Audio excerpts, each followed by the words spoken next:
अस्सलाम वालेकुम दोस्तों, आज मैं मौजूद हूँ सऊदी अरब के न्यू एयरपोर्ट पर, जो कि जिद्दा में बनाई गई है। बहुत ही शानदार और मुनफरद और जदीद तरीन सिस्टम से बनाई गई है।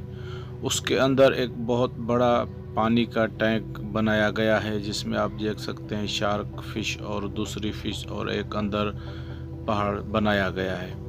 इसको दुनिया का सबसे बड़ा पानी का मछली का टैंक भी बोल सकते हैं। आप देख सकते हैं ये तकरीबन 3 मंजिला बिल्डिंग के बराबर है और बहुत बड़ा है। आप देख सकते हैं बहुत बड़ी तादाद में यहाँ पर मछलियाँ छोड़ी गई हैं और बिल्कुल खूबसूरत नज़ारा है।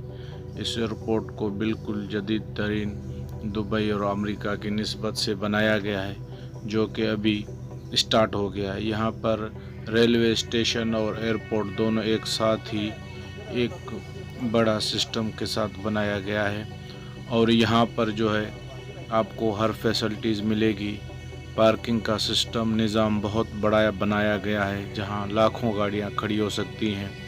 आप देख सकते हैं बहुत ही खूबसूरत अंदाज से इस एयरपोर्ट को बनाया गया है और ये मछलियों का टैंक तो इससे भी ज़्यादा खूबसूरत है और इस एयरपोर्ट में 4 चांद लगा देता है। आप देख सकते हैं कितनी खूबसूरत मछलियाँ इस टैंक में घूम रही हैं।